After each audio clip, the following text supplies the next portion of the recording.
Amen. Amen. Gloire à Dieu qui permet que ce micro fonctionne. Donc, à bas cet homme qui veut nous décourager dans les choses que nous faisons, il a échoué dès le commencement. C'est un éternel loser. Amen. Amen. Tu es merveilleux, tes œuvres sont merveilleuses, tout ce que tu fais, Seigneur, est merveilleux. Y a-t-il mieux, Seigneur? Y a-t-il mieux? Y a-t-il mieux, Seigneur, d'être ton enfant? Y a-t-il mieux, Seigneur? Y a-t-il mieux? Y a-t-il mieux, Seigneur, d'être ton enfant? Tu es merveilleux, Seigneur, tu es merveilleux. Je te loue de tout mon cœur, tu es merveilleux. Mon cœur attend la réponse de Dieu. Lorsque je prie, mon cœur attend. Mon cœur attend la réponse de Dieu. Lorsque je prie, la réponse de Dieu.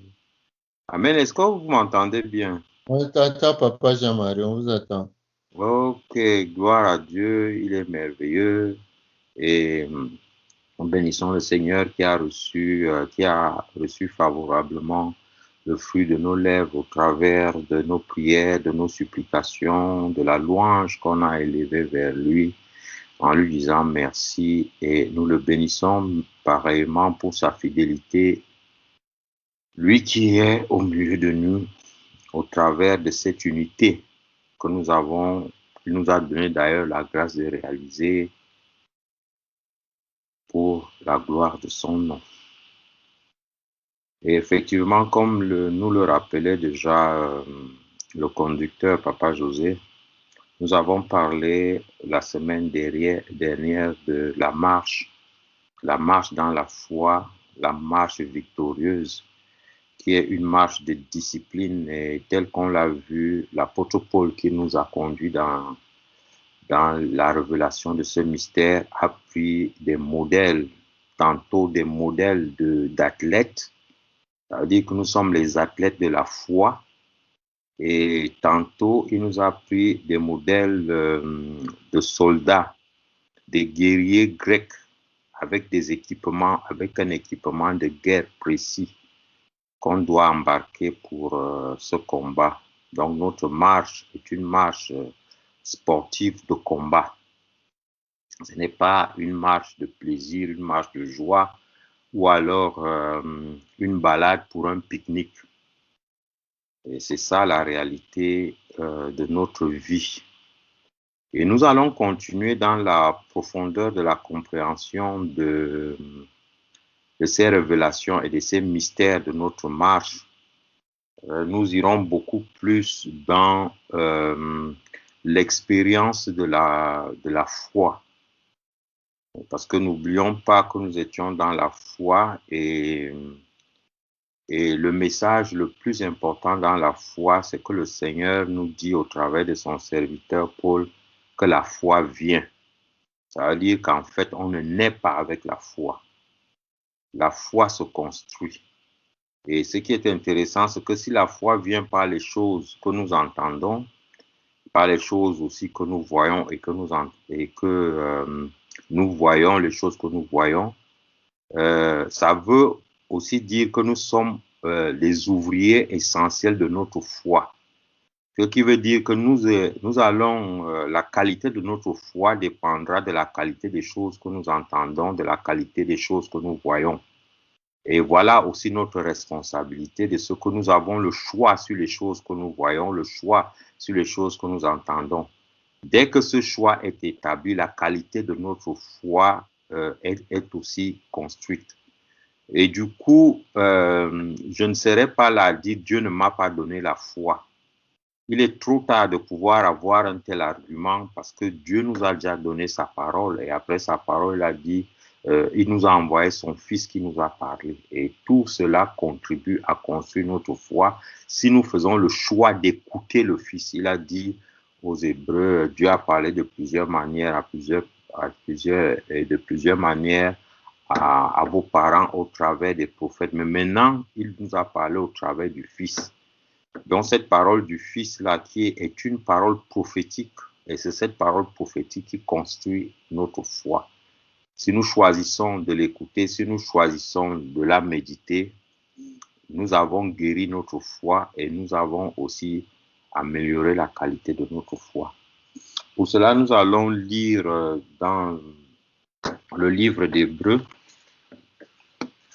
l'Épître aux Hébreux. On lira l'Épître aux Hébreux. Vous avez déjà deviné que c'est le chapitre 11 parce que c'est de lui qui parle, c'est lui qui parle de la foi. Je lirai le livre aux Hébreux. Si quelqu'un l'a trouvé, le verset 1. Le verset 1, après, on ira directement au verset 8 pour qu'on aille vers les choses dont nous allons parler aujourd'hui. Quelqu'un a trouvé le livre aux Hébreux? Hébreux 11. Chapitre, verset 1 et puis verset 8 et je te dirai quand tu t'arrêtes. Ok. Hébreux 11, le premier verset. Je lis la parole du Seigneur. Or, la foi est une ferme assurance des choses qu'on espère, une démonstration de celles qu'on ne voit pas. Amen. Le verset 8. C'est par la foi qu'Abraham, lors de sa vocation, obéit et partit pour un lieu qu'il ne devait recevoir en héritage, et qu'il partit sans savoir où il allait. C'est par la foi qu'il vint s'établir dans la terre promise comme dans une terre étrangère, habitant sous des tentes, ainsi qu'Isaac et Jacob, les co-héritiers de la même promesse. Car il attendait la cité qui a de solides fondements, celle dont Dieu est l'architecte et le constructeur. C'est par la foi que Sarah, elle-même, malgré son âge avancé, lui rendit capable d'avoir une postérité parce qu'elle crut à la fidélité de celui qui avait fait la promesse. C'est pourquoi d'un seul homme déjà usé de corps naquit une postérité nombreuse comme les étoiles du ciel, comme le sable qui est sur le bord de la mer et qu'on ne peut compter. C'est dans la foi qu'ils sont tous morts, sans avoir obtenu les choses promises. Mais ils les ont vus et salués de loin, reconnaissant qu'ils étaient étrangers et voyageurs sur la terre. Ceux qui parlent ainsi montrent qu'ils cherchent une patrie. S'ils avaient eu en vue celle d'où il était sorti, il aurait temps d'y retourner. Mais maintenant, il en désire une meilleure, c'est-à-dire une céleste. C'est pourquoi Dieu n'a pas honte d'être appelé leur Dieu, car il leur a préparé une cité. Amen. C'est pas la... Amen. Oui, nous allons d'abord nous arrêter là et c'est intéressant déjà de voir certaines choses. La foi, c'est l'assurance des choses que l'on espère. C'est être convaincu de la réalité des choses que l'on ne voit pas. C'est pour cette raison que les Écritures ont rendu un témoignage favorable de ces hommes d'autrefois. L'assurance des choses qu'on espère et la conviction de la réalité des choses que l'on ne voit pas. C'est très important, l'assurance des choses qu'on espère. On espère ce que l'on n'a pas. Mais au travers de la foi, tu as déjà établi, si je peux ainsi dire, la garantie de recevoir ce que tu attends. Tu ne l'as pas encore reçu, mais tu vis comme l'ayant déjà reçu. Et c'est aussi convaincu de la réalité des choses que l'on ne voit pas. Ici, on se retrouverait comme dans un tribunal, la preuve de ce que l'on ne voit pas. Dans le tribunal, on juge par la preuve. Le jugement est rendu par la preuve, c'est-à-dire que la chose matérielle est là. Et ta foi, c'est cela. C'est-à-dire que tu ne vois pas la chose, mais tu as déjà la preuve de cette chose. C'est-à-dire qu'au fond de toi, la chose existe déjà. Mais c'est toi qui dois, elle n'est pas encore manifestée physiquement, mais pour toi, elle est déjà une certitude. Et tu l'as déjà comme garantie. C'est très intéressant de voir cette démarche. Après, nous allons expliquer tout ça par la suite. Et puis, comme on a dit, on est allé au verset 8, par la foi, Abraham obéit quand il fut appelé à partir. Nous voyons déjà où commence la foi. C'est pour cela que je parlais de l'expérience de la foi. Parce que la foi se construit. Et on nous dit ici, effectivement, que quand on parle d'Abraham comme le père de la foi, cela a un début. Et ce début, c'est à partir du jour où Dieu lui a dit, quitte la maison de ton père, quitte le pays de ta naissance, quitte le pays où tu es né et va vers là où je te montrerai. Le fait qu'Abraham se soit levé ce jour-là est déjà le début de la manifestation de la foi. Et qu'un pays que Dieu allait lui donner en promesse, et il le fit ne sachant pas où il allait.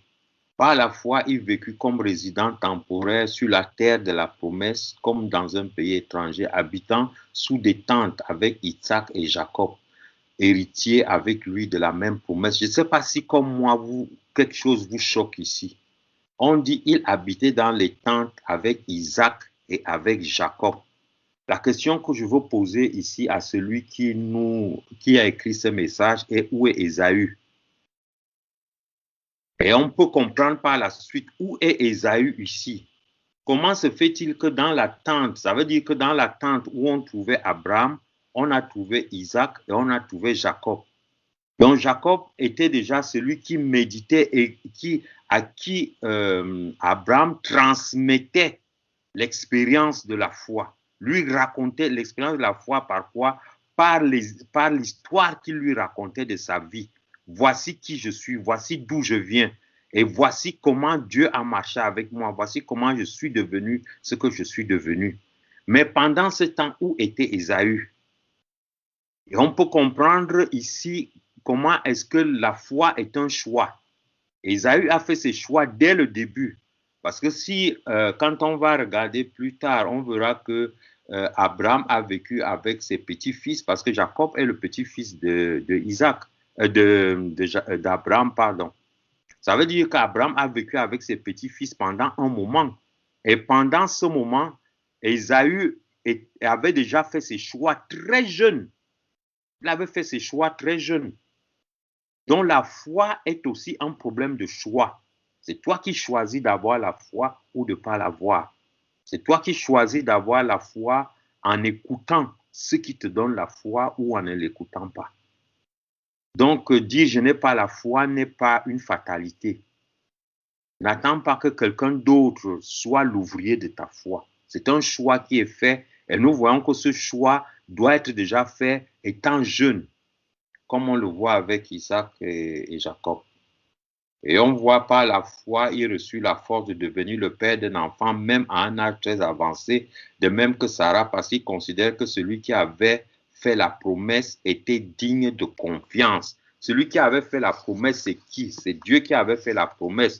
Et nous voyons aussi que la foi est aussi établie à partir de la confiance que tu as avec celui qui fait des promesses. Et cette confiance-là se construit.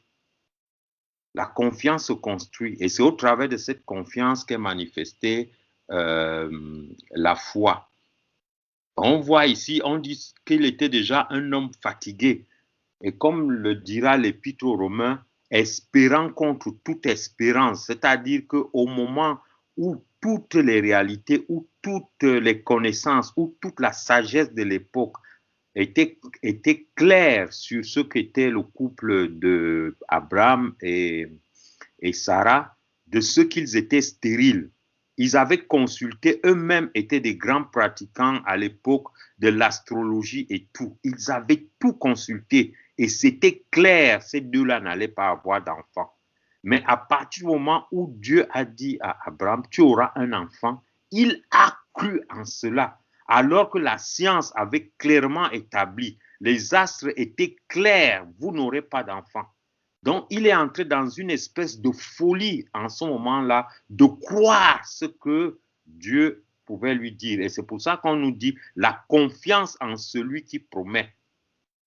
Et nous voyons pourquoi, si tu n'as pas la foi, tu ne peux pas être agréable à Dieu. Ça veut dire qu'en fait, tu n'as pas confiance en Dieu.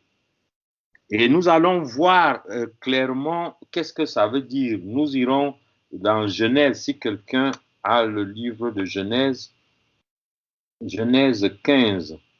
Nous irons Genèse 15 à partir du verset 2.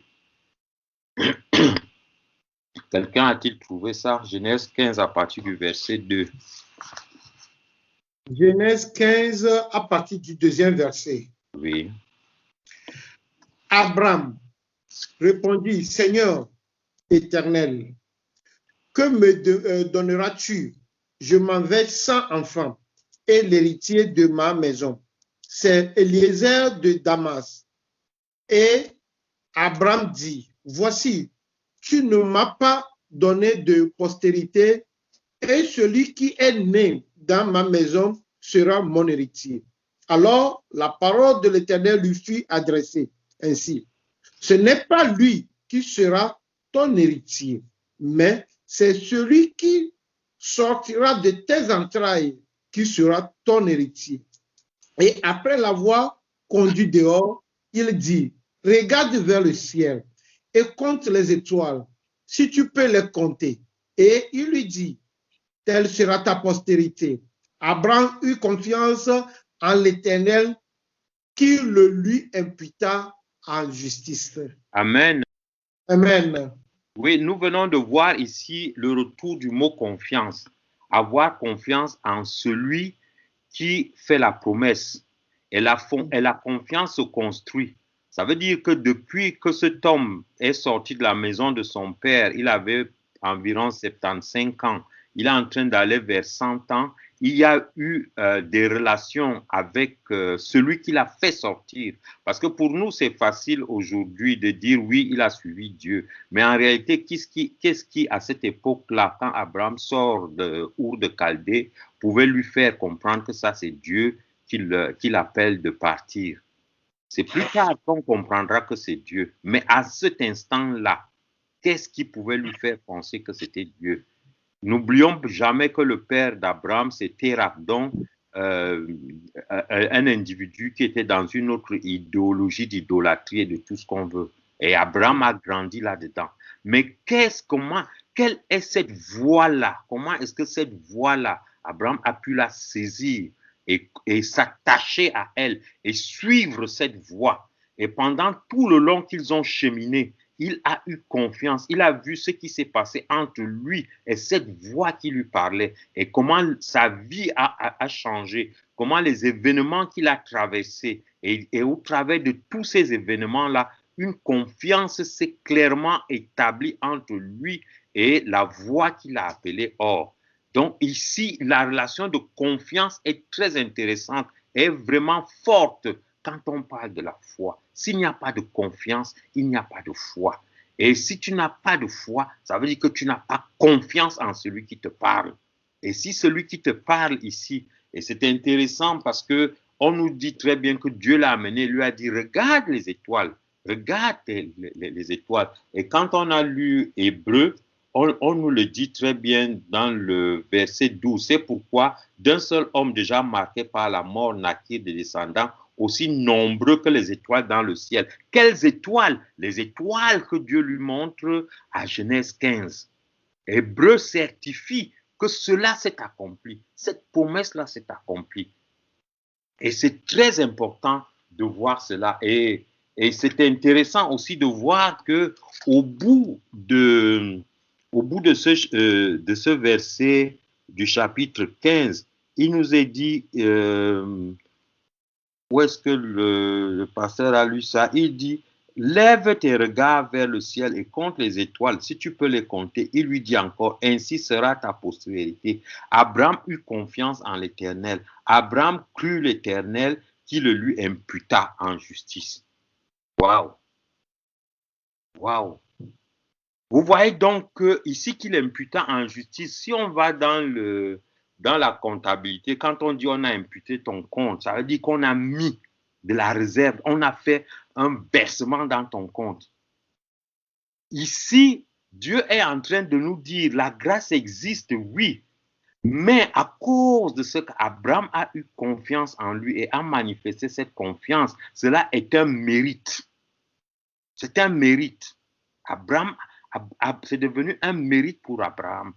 Et c'est un mérite qui est personnel et individuel. L'acte de confiance n'est pas, la foi n'est pas quelque chose que tu donneras en héritage à quelqu'un. Tu peux amener ta descendance aussi à bâtir sa relation et dans cette relation à construire sa confiance, donc à vivre sa foi, mais tu ne peux pas faire hériter comme tu ferais hériter, c'est pas moi, un compte bancaire à tes enfants au travers de la foi. On conduit chacun à construire la foi. Chacun va construire la foi au travers des choses, comme on a dit, qu'il entend et au travers de la marche qu'il a avec le Seigneur. Et c'est au travers de cela que la confiance va se construire et au travers de la confiance, la foi est établie.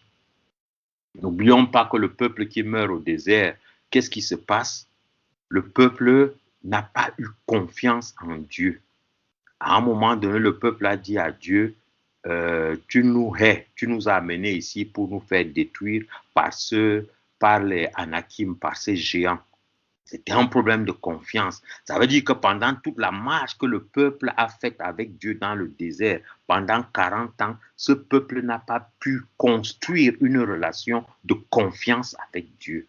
Celui qui leur a fait, celui qui a ouvert la mer devant eux, celui qui leur a donné à manger des cailles, celui qui a guéri avec le serpent d'airain, celui qui a donné l'eau en plein désert, celui qui leur a fait porter des chaussures qui ne se sont pas usées, des vêtements qui ne se sont pas usés. Toutes ces choses-là n'ont pas permis à ce peuple, n'ont pas servi à ce peuple à construire la confiance en Dieu. Et c'est pour cela que Dieu leur dira, ok, d'accord, comme vous dites que je suis venu vous tuer, je ferai ce que votre bouche dit à mon oreille. Et ce qu'on a retenu de ça, c'est que ce peuple est mort au désert. Tu as la responsabilité de faire attention à tout ce que tu traverses et dans ce que tu traverses avec le Père, à construire la confiance. C'est au travers de cette confiance-là que la foi va se manifester. Il n'y a pas de foi sans confiance. Et il n'y aura pas de confiance s'il n'y a pas de marche, s'il n'y a pas de relation, s'il n'y a pas de circonstances avec le Père. Voilà ce qui est clairement établi dans cette parole. Et je crois ici que Papa José doit me regarder en disant, mais oui, Papa Jean-Marie, je t'avais dit que déjà Abraham avait appelé Dieu l'Éternel. C'est vrai, Papa José, tu as raison. Et nous le voyons, Abraham appelle Dieu l'Éternel. Je crois que tu te souviens de ce que je dis. On passait un enseignement où à l'époque je posais la question, mais qui a dit que Dieu s'appelait Jéhovah? Tu te rappelles? Et on l'avait vu dans Exode. Nous allons lire ça rapidement pour qu'ensemble on comprenne, parce que là on est en train de construire quelque chose, qu'on comprenne de quoi il s'agissait. Allons-y dans Exode 5. Je crois que c'est Exode 5. Non, Exode 6, pardon. Exode 6, verset 3, s'il vous plaît. Exode 6, verset 3. Commençons par verset 2. Nous allons commencer par le deuxième verset. Mhm. Dieu parla encore à Moïse et lui dit, je suis l'Éternel, je suis apparu à Abraham, à Isaac et à Jacob comme le Dieu Tout-Puissant, mais sous mon nom. L'Éternel, je n'ai pas été reconnu par eux. Amen. Oui. Ah, c'est intéressant. Ouais, il dit, Dieu a adressé la parole à Moïse, je suis l'Éternel. Je me suis révélé à Abraham, à Isaac, à Jacob comme le Dieu Tout-Puissant. Mais je ne me suis pas fait connaître à eux sous mon nom, l'Éternel. Je ne me suis pas fait connaître à eux par mon nom, l'Éternel. Mais papa, Dieu a un souci. Parce que depuis Genèse, Dieu t'a appelé à... Abraham t'appelle à Genèse 15, l'Éternel. Ah, vous voyez? Abraham t'appelle l'Éternel. Comment Abraham t'appelle l'Éternel? Dieu dit, je ne me suis pas fait connaître Abraham comme l'Éternel. Je me suis révélé à Abraham comme le Dieu Tout-Puissant. Mais dans la manifestation de la confiance qu'Abraham a à Dieu, espérant contre toute espérance, Abraham, au moment où il croit qu'il peut avoir une descendance, alors que rien ne lui permet d'avoir la descendance, il vient aussi de comprendre que Dieu est capable de créer toutes choses, d'appeler toutes choses à l'existence, même quand elles n'existaient pas. Et ça, il n'y a que l'Éternel qui peut le faire. Ça veut dire qu'Abraham a eu cette révélation-là au travers du relâchement de sa foi. Il a cru à quelque chose d'extraordinaire. Tu auras une descendance comme le sable de la mer. Mais attends, est-ce qu'il faut être, je ne sais pas, je ne sais pas si tu as besoin d'être intelligent pour comprendre ça, que ta descendance sera aussi importante que le sable de la mer. C'est impensable. C'est impensable. C'est juste impensable. Comment Abraham a-t-il pu croire que cela était vrai? Il crut Dieu. Il crut Dieu. On ne dit même pas qu'il crut il crut Dieu. Il crut l'Éternel. Parce que croire en Dieu est une chose, mais croire Dieu est une autre chose. Nous croyons en Dieu, nous savons qu'il existe, nous savons qu'il est là, ainsi de suite. Mais croire Dieu, c'est à s'attacher aux choses qu'il dit et de les mettre en œuvre. C'est ici que cela se joue. Nous croyons, dans l'église, on est là, on croit en Dieu, je crois en Dieu, je sais qu'il est là, et ainsi de suite. Mais quand Dieu nous donne une recommandation spécifique, jusqu'où on peut le suivre dans cette recommandation? Non, ça c'est très compliqué. Il faut aussi comprendre, mais quand même, nous sommes des humains. Et ça c'est trop me demander. Mais Abraham est allé et il a cru que cela était possible. Que lui qui était sec, lui qui était vieux et tout, combien de temps lui fallait? Il avait déjà atteint presque 100 ans. Combien de temps allait-il avoir une descendance aussi importante que le sable de la mer, que les étoiles du ciel? Comment est-ce que cela était-il possible? C'est en cela qu'Abraham a eu, au fond de lui-même, et dans cette confiance absolue qu'il a eue à l'Éternel, Dieu lui a ouvert la porte. Il lui a ouvert la porte de comprendre et de voir que lui, Dieu est l'Éternel. Ça, qu'est-ce que je veux dire là? Ton attachement à Dieu, la confiance que tu fais en Dieu, permet à Dieu de t'ouvrir encore d'autres portes, d'autres vertus qu'il a et qu'il porte en lui que les autres ne verront pas. Et quand tu parleras de cela, on te prendra pour un fou. Vous comprenez donc ici que Dieu a laissé Abraham accéder à une autre dimension de la divinité, de la voir et de la comprendre. Et c'est ça que j'appelle l'expérience de la foi. L'expérience de la foi est au niveau de la pratique. Pas une pratique paresseuse, pas une pratique, qu'est-ce que je veux dire, la conviviale. Mais c'est une pratique, une pratique qui t'attache directement à celui qui déclare la chose. Et ici, nous sommes en train de parler de Dieu. Et qui bouleverse toute la compréhension que tu avais des réalités du moment. Et c'est intéressant parce que Dieu même dit, le confirme. Il dit, je ne m'étais pas révélé à lui comme cela. C'est-à-dire que moi, je me révèle à toi, Moïse, comme l'Éternel, je te le dis. Moi, je suis l'Éternel. Mais Abraham, je ne lui avais jamais dit que j'étais l'Éternel. Mais Abraham, au travers de sa confiance et de sa quête, de désirer être uni avec moi, d'accepter. On dit, parce que je ne sais pas qui d'entre nous, la Bible nous disait aujourd'hui que par la foi, ils ont salué les choses qui leur étaient promises, mais qu'ils n'ont pas touchées. Parce que ça, c'est aussi une autre dimension de la foi. Parce que nous pensons juste qu'au travers, que dès lors, ma foi est bâtie parce que quand Dieu a promis, la chose se réalisera. Parce que ce que je veux dire par ici, c'est que, imaginez-vous, Dieu te promet le mariage, mais tu salues ce mariage de loin, sans pouvoir te marier, frère. Je ne sais pas si vous êtes en train de voir ce dont Paul est en train de parler ici. C'est-à-dire que par la foi, ils ont salué de loin. Ils ont salué de loin les choses qui leur étaient promises. Ils les ont saluées de loin. Ils ne les ont pas reçues. Ils ne les ont pas reçues. Ils n'ont pas reçu ces choses-là. Mais ils les ont saluées de loin. Ils les ont saluées de loin.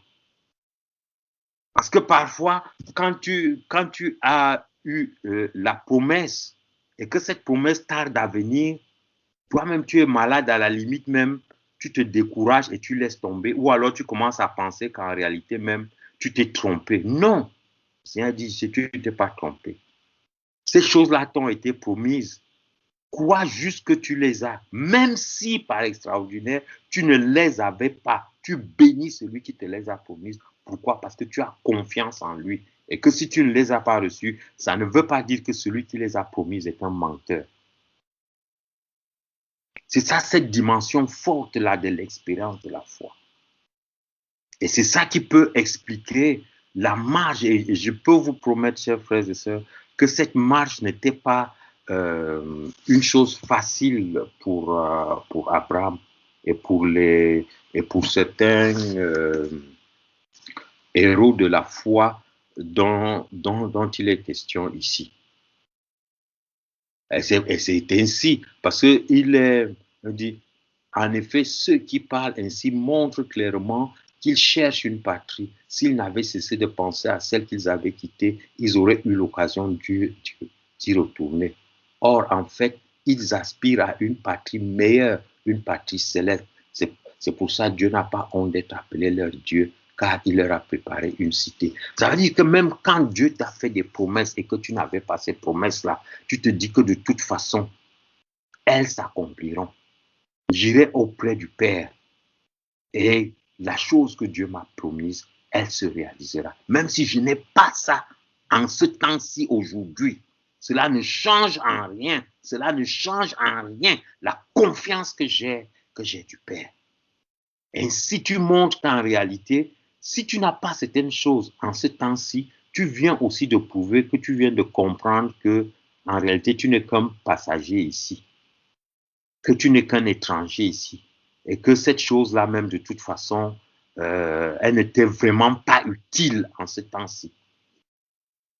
C'est ça qui est intéressant de voir comment est-ce qu'on construit la foi au travers de la confiance en celui qui promet. Parce que nous voyons même ça dans nos relations les plus simples. Qu'un frère te promette qu'il te fera quelque chose, qu'il te donnera quelque chose, ou qu'il t'accompagnera, ou je ne sais pas moi quoi, et qu'il ne le fasse pas parce qu'à la dernière minute, il n'a pas le temps. Tu es prêt à oublier tout ce qu'il avait fait avant. Juste pour dire, oh, n'est-ce pas, il m'avait dit qu'il va me donner ceci, il n'a pas donné. N'est-ce pas, il m'avait dit que, et il ne l'a pas fait. N'est-ce pas, il n'a pas. Non, frère, même s'il n'a pas donné, même s'il n'a pas fait, si tu as confiance en lui, tu bénis ce qu'il t'a promis là, même s'il ne te l'a pas donné. Tu bénis cela et tu le bénis pour cela. Tu lui dis, tu ne dois en aucun cas porter ça comme un sujet d'amertume et de déception. Parce que si un seul instant, l'amertume s'infiltre à ce niveau, la confiance que tu as envers ton frère est morte et détruite.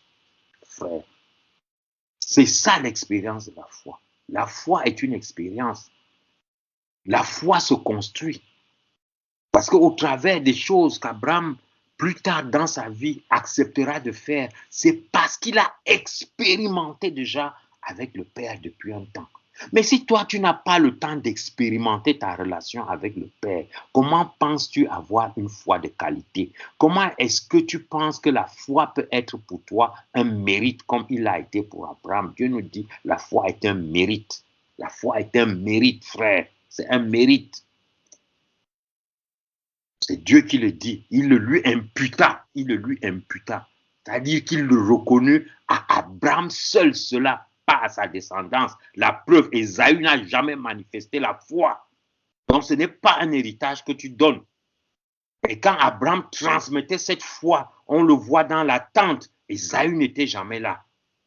Or, Ésaü est l'homme aussi de la promesse. Pourquoi il ne l'a jamais eu? Parce qu'à un moment donné, la sélection se fait ici. La sélection est dans le choix que tu fais de nouer cette relation, de boire cette eau, d'écouter, de suivre et de bâtir une relation, de bâtir une confiance. Et dans cette confiance-là, en ce moment-là, nul ne peut te déstabiliser, frère. Même quand tu seras dans une situation que tu traverseras, quelle que soit la situation, et que tu sais que tu t'en es remis au Père, tu diras, je sais que le Père est là, je sais que cela s'accomplira. Et du coup, quels que soient les arguments qu'on va te donner, quelle que soit la manière dont on essaiera de te déstabiliser, tu seras ferme à cause de quoi? De l'expérience et de la confiance qui se sont établies pendant ton parcours, frère. Et ça, c'est une attitude individuelle. Individuelle. Nous pouvons juste aider les uns et les autres à le faire, les accompagner là-dedans. Et vous comprenez donc, quand le Seigneur, quand par exemple, Paul nous le dira, je crois, dans Ephésiens 6, dont on a parlé l'autre jour, en disant, et prenez par-dessus tout le bouclier de la foi. Ah oui, prenez par-dessus tout le bouclier de la foi. Frère, je vais juste nous amener à une autre compréhension. Attention, je vais juste nous amener à une autre compréhension de ce verset-là, qui est dans c'est Ephésiens 6. Ephésiens 6. Et prenez avec vous le casque de la délivrance, l'épée de l'esprit qui est la parole de Dieu, priant tout temps par la vigilance. Attends, est-ce que c'est ça? Oui. Et ayez constamment avec vous le bouclier de la foi avec lequel vous pourrez éteindre toutes les flèches enflammées du malin. Prenez avec vous le bouclier de la foi. Nous allons juste nous poser une question. Le Seigneur Jésus dit à Pierre, Pierre, le diable m'a demandé de vous livrer entre ses mains afin de vous cribler comme les blés. Mais j'ai prié pour toi, Pierre, afin que ta foi ne défaille point. Quand on écoute cette déclaration de Jésus, nous nous rendons compte qu'en réalité, Jésus ne dit pas à Pierre que quand le diable m'a demandé de vous livrer entre ses mains, j'ai refusé. J'ai empêché au diable de vous tuer. Il vient aussi te dire à Pierre que je vous ai livré. Je vous ai livré. Mais j'ai prié pour que ta foi ne défaille point. C'est que dans les choses que tu vas traverser, quand tu seras criblé, ta foi va être éprouvée. Et j'ai prié pour que cette foi ne défaille point. Ça veut dire qu'en réalité, même quand on a eu la foi, on a besoin du Seigneur pour protéger cette foi-là. Parce qu'au travers des choses que nous allons traverser, notre foi peut être ébranlée. Et c'est pour ça que le Seigneur Jésus dit, est-ce que je retrouverai la foi? Pourquoi pose-t-il la question, est-ce que je retrouverai la foi? C'est-à-dire qu'au moment où il s'en va, il laisse la foi. Mais au travers des choses que nous allons vivre pendant ce présent siècle de méchanceté, ce présent siècle de souffrance, de douleur, de désordre et de ténèbres, est-ce que la foi de l'Église va résister? C'est ce qu'il est en train de dire. Ça veut dire que la foi elle a besoin d'être. Et c'est pour ça qu'il va aussi dire à Pierre, quand tu seras converti, viens raffermir les tiens, viens les soutenir. On a besoin des uns des autres pour que notre foi soit protégée, au travers des exhortations qu'on se fait les uns aux autres. Et nous avons aussi une preuve au travers des épîtres de Timothée. À un moment donné, Timothée arrive à un point où il dira certainement à Paul, c'est fini, je ne peux plus, je suis méprisé, ma jeunesse est méprisée ici, on m'accuse de tout, les vieux ne me respectent pas, ainsi de suite. Qu'est-ce que Paul lui dit? Paul n'a pas autre chose à lui dire, ce n'est l'exhorter. Souviens-toi de ta grand-mère et de ta mère. Souviens-toi des moments où j'étais, de tout ce qu'on s'est dit, de toutes les paroles que j'ai dites. Parce que c'est dans cela que se trouve la foi. La foi n'est pas dans une imposition des mains. Non, ce n'est pas dedans que ça se trouve. C'est dans l'expérience. Souviens-toi de ta grand-mère, de tout ce que tu as entendu de ta grand-mère, de la même manière que Jacob a entendu des choses de son grand-père Abraham. Souviens-toi de ce que tu as entendu de ta grand-mère. Souviens-toi de ce que tu as entendu de ta mère. Parce que la foi vient des choses que l'on entend. Souviens-toi de tout ce que tu as entendu quand j'étais avec toi. Et c'est dans cela que tu vas réactiver ta foi. Et c'est ce ministère que nous avons les uns et les autres quand le Seigneur dit, je vous envoie deux par deux. C'est parce que quand la foi de l'un est déjà ébranlée, secouée, est en train de s'écrouler, tu reviens par la parole d'exhortation, lui faire écouter la parole, les promesses du Seigneur, et que cette foi reprenne vie, et que le frère se tienne encore debout. Sinon, la foi s'en va. Vous venez donc de comprendre que le bouclier de la foi dont on parle ici est un bouclier à deux niveaux. Quand ta foi est établie, c'est vrai, elle est un bouclier pour toi, mais cette même foi, tu viens aussi de comprendre qu'elle peut être ébranlée. Si elle peut être ébranlée, ça veut dire que ta foi a aussi besoin d'un bouclier.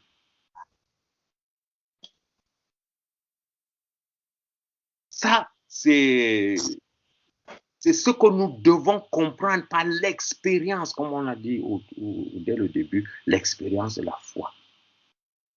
Donc, la foi ici, comme on a dit, ce n'est pas juste une attitude. Je crois, non. Il y a la confiance. Et Dieu tient fermement à cela. Il dit, celui qui n'a pas de foi ne m'est pas agréable. Ça veut dire que celui qui n'a pas confiance en moi, je le vomis. Amen.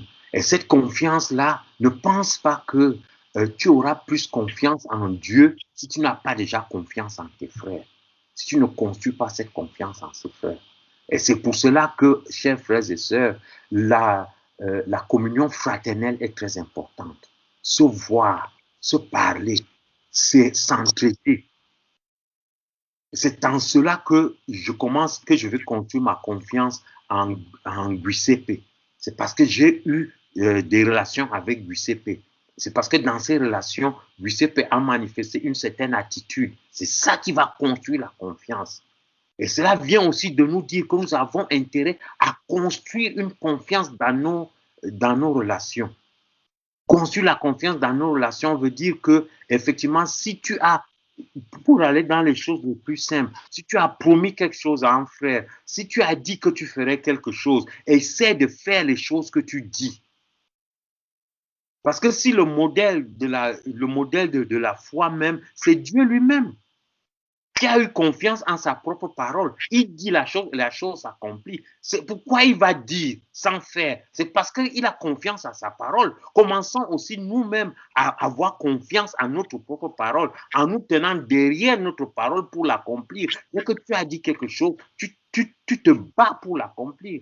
Et quand tu te battras pour accomplir cette chose, tu vas construire la confiance autour de toi. Et c'est cette confiance autour de toi qui fera que les autres sauront qu'en réalité, quand tu t'es levé, ils doivent s'attacher à toi.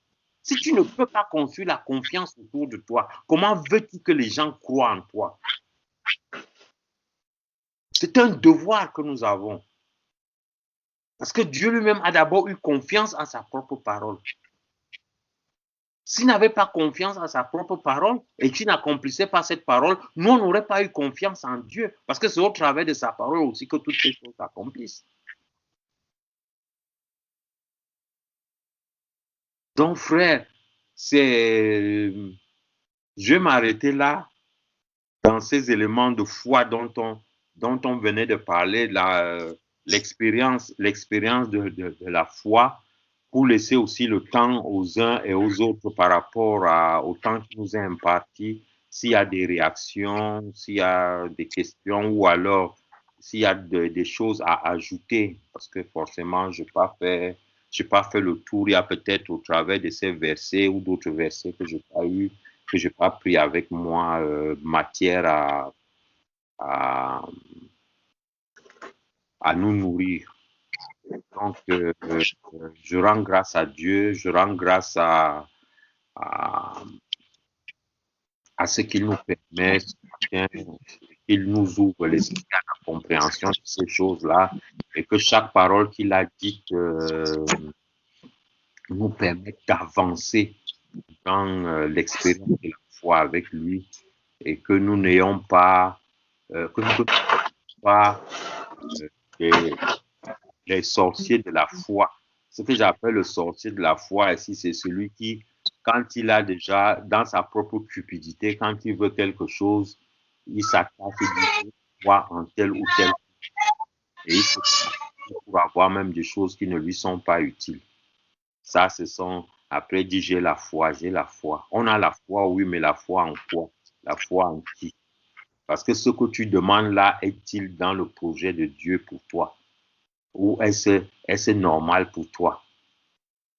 Où les gens parfois disent non, si tu ne passes pas par là, tu ne peux pas obtenir. Donc mieux vaut tricher un peu. Après je vais me repentir et que je vais prier pour que pendant que je vais tricher, que je ne me fasse pas attraper. Ainsi de suite, que Dieu me soutienne dans ma malhonnêteté. Ça, ce n'est pas la foi. Ça, c'est pas la foi, c'est la cupidité. Amen. Soyez bénis. Amen. Amen. On a écouté, comme on nous a parlé de la foi. Et puis, je vais laisser la parole à Papa Hilaire s'il a quelque chose à dire avant de revenir à Papa Yannick. Amen. Amen. Nous remercions le Seigneur pour ce message de la foi qui nous amène à nous revoir encore. Dire qu'on a cru en Jésus-Christ ou bien on croit Jésus-Christ, on vient de nous le dire qu'il y a une différence dedans. Alléluia. Amen. Aujourd'hui, presque tout le monde dit que je crois en, mais peu croient Jésus-Christ. Alléluia. C'est dans les actes, c'est dans nos manières maintenant que cette foi est manifeste. Comme on nous a dit, la foi est une preuve, est une certitude, est une garantie en toi. Et c'est vraiment important que nous puissions comprendre aussi qu'en réalité, ce n'est pas quelque chose qu'on va importer de quelque part pour venir te donner, que c'est à toi de croire à la parole. C'est pourquoi Jésus-Christ dira, je te dis que si tu crois, tu verras la gloire. Donc ça veut dire qu'en réalité, il n'a pas dit que je te dis que si je t'amène la foi, il dit si tu crois, toi tu crois, lui t'a déjà parlé. Et on dit que la foi vient de quoi? De ce qu'on attend. on dit aussi que c'est une ferme assurance. Donc, l'assurance là vient d'où? De moi. Qui a écouté? Qui a attendu? Donc, ce qui est vraiment important, nous devons vraiment comprendre que la foi, c'est une affaire entre toi ou bien entre moi et mon Seigneur. Ce n'est pas quelque chose qu'on va venir me faire cadeau. Que moi, j'attends que Papa Yannick m'amène la foi. Ou bien Papa Jean-Marie, j'attends que tu puisses m'amener un peu la foi. Hein. Non. C'est une ferme assurance. Ça vient de ce que tu attends. Et lorsque tu attends et tu as une ferme assurance, tu t'engages, tu passes à l'acte, tu crois envers et contre tout ce qui se passe. Tu dis que c'est ça la vérité. Alléluia. Que le Seigneur soit béni. Amen. Comme on nous a dit que la foi vient de ce qu'on attend, la Bible dit que Dieu a mis à chacun de nous une portion de la foi. À chacun de nous une portion de la foi. Et cette foi grandit en fonction de sa parole. Amen. Et sans plus tarder, je vais laisser la parole à Papa Yannick s'il a un mot encore à ajouter sur ça.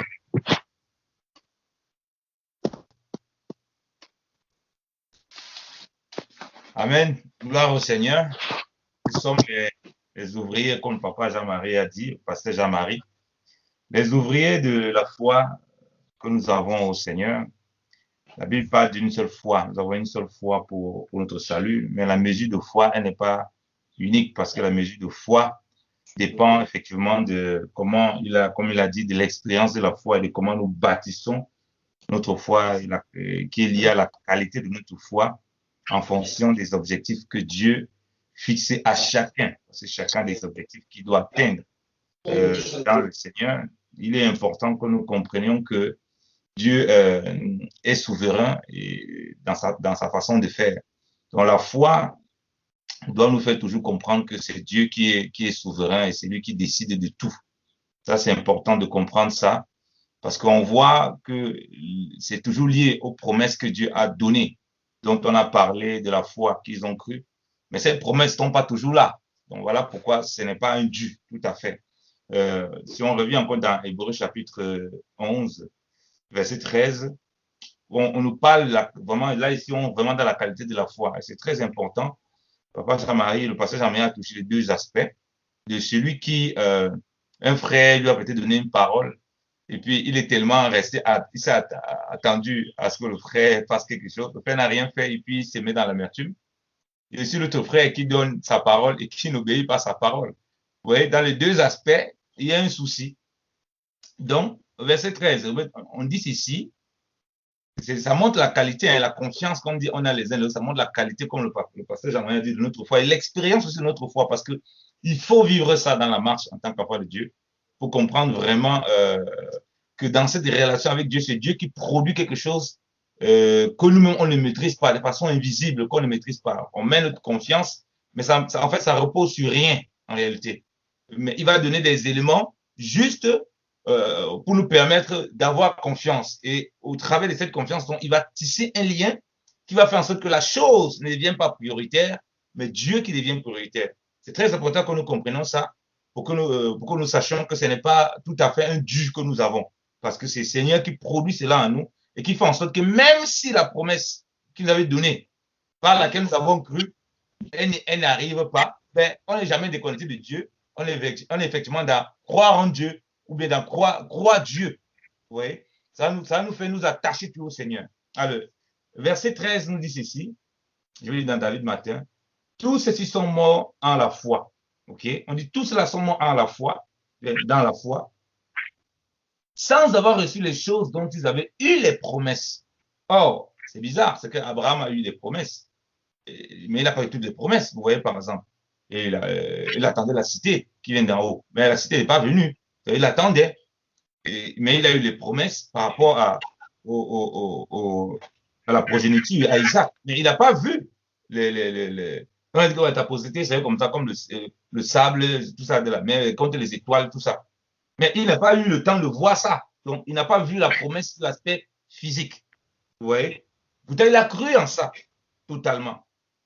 Donc, ça, c'est important de comprendre. Donc, les promesses ne doivent pas faire en sorte que notre foi soit axée sur la promesse et non sur Dieu. Les promesses sont les éléments que Dieu donne parce que l'homme est comme ça. Nous avons besoin de quelque chose pour nous appuyer, pour booster cette confiance dans le Seigneur, pour bâtir ces liens directement avec le Seigneur et non avec la promesse, et non avec la chose. Parce que c'est le Seigneur qui est, comme l'a dit Abraham, qui est en réalité son espérance, qui est en réalité notre espérance en réalité. Parce qu'on espère être avec lui éternellement. C'est lui en réalité la promesse des promesses. Mais comme on a besoin d'être bâti dans notre foi, il va donner des petits éléments, comme ça notre marche, on doit prendre des points de fixation, des points pour bâtir notre foi en lui, pour bâtir notre confiance avec lui, pour qu'on ne soit pas détaché de lui. Mais c'est lui qui reste l'attachement fondamental. Il dit qu'ils avaient reçu, ils avaient eu les promesses, mais ils les ont vues de loin. Ils ont cru et salué. Et ils ont fait profession qu'ils étaient étrangers et voyageurs sur la terre. Alléluia, ça c'est merveilleux. Donc ils ont cru en quelque chose qu'ils n'ont pas reçu alors qu'on leur a donné la promesse. Vous voyez pourquoi c'est important quand on est dans la foi, qu'on comprenne que c'est Dieu qui est souverain. Qu'en réalité, on ne mérite rien du tout. Parce qu'il peut, dans les promesses là, qu'il nous a données là, quand il bâtit cette relation, on a confiance, nous montrer ça de loin. Mais ça ne change pas, on croit toujours. Amen. Parce qu'ils ont cru aux promesses. Ils ont aussi cru lorsque les promesses, on les a montré que c'était loin. C'est les mêmes promesses. Et si on lit plus bas, on dit toujours dans ces hébreux là, alors, on dit d'autres ont obtenu, le verset 33, qui par la foi ont combattu le royaume, ont exercé la justice, ont obtenu l'effet des promesses pour fermer les gueules des lions. Ok? Maintenant, on dit au verset 30, et quoi qu'ils aient été tous recommandables par leur foi, ils n'ont pourtant point reçu l'effet de la promesse. Vous voyez? Donc, vous voyez que la foi, au-delà des promesses que Dieu a données, des promesses, parce que c'est lui la véritable promesse. Les promesses sont juste des points qui nous permettent d'avoir cet attachement et bâtir, comme le pasteur Jean-Marie a dit, notre foi, c'est-à-dire notre attachement avec le Seigneur. Il y a quelque chose de spirituel qui fait en sorte qu'on devienne connecté et inébranlable avec Dieu dans notre marche avec le Seigneur. C'est ça qui bâtit. Voilà pourquoi dans ma marche chrétienne, donc si le frère, j'ai appris à bâtir cette confiance au frère, ma confiance au frère n'est pas bâtie sur des choses qu'il me donne. Si c'est bâti sur des choses qu'il me donne, ma foi, même envers le Seigneur, va être atteinte. Parce que je ne vais plus pouvoir faire totalement confiance au Seigneur. La foi envers le Seigneur fait en sorte que si Jigaël m'a promis quelque chose et que je lui fais confiance, et que quelque chose que peut-être le Seigneur veut me donner, c'est aussi ça la foi. Si jamais Jigaël ne me l'accorde pas, je sais que Dieu est capable de susciter le pasteur Jean-Marie ou le pasteur Hilaire pour accomplir cela. Alléluia. Et du coup, je n'aurai pas d'amertume avec Jigaël. Vous voyez? Donc, je ne vais pas considérer ça voilà, comme quelque chose qu'il fallait absolument, je lui ai fait confiance.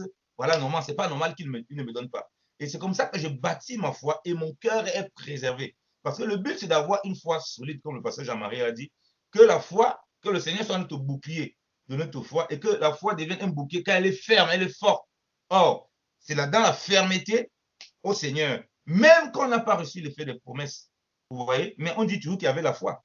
Alors que lorsqu'on te prend Abraham, on te parle de la foi, on dit qu'il a eu la promesse, il a dit contre les étoiles, il crut, ne les fait pas justice. Moi, on dit aussi ceci, on dit que tu vas recevoir les promesses. Ils ont aussi cru, cela leur a été imputé à justice, ça a été un témoignage, mais peut-être ils n'ont pas reçu les promesses. Vous voyez que les promesses que Dieu donne ramènent tout simplement à ce que nous mettons notre confiance totalement au Seigneur et que c'est lui qui demeure et reste notre véritable promesse. Et c'est au travers de cela, donc, on va bâtir une véritable confiance avec lui. On va bâtir une confiance au travers des frères. On ne va pas rester et s'enfermer dans la déception. Ah oui, tellement déçu et tout et tout. L'homme ne va pas prendre la place du Seigneur. Et on ne va pas tomber dans ces pièges qui fait que le Seigneur dit maudit l'homme qui se confie en l'homme. C'est-à-dire que l'homme qui a pris l'homme maintenant comme sa référence, qui a pris notre homme comme sa référence et non le Seigneur.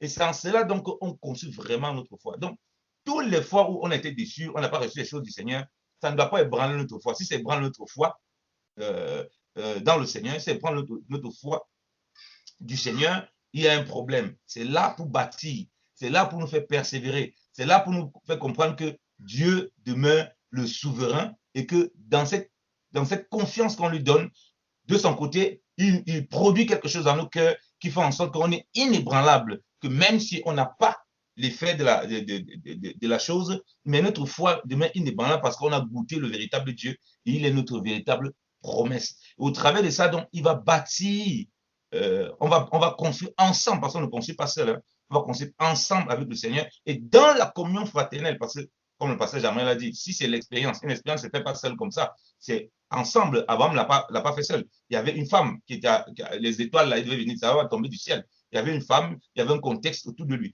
Donc, c'est dans ce contexte autour de nous, dans cette confiance les uns les autres, dans les petits griefs qu'on peut avoir, c'est là où le Seigneur bâtit cette expérience de la foi. On n'a pas lui fait totalement confiance, et même qu'on n'a pas lui fait des choses, on est toujours confiant. Amen. Que le Seigneur bénisse abondamment.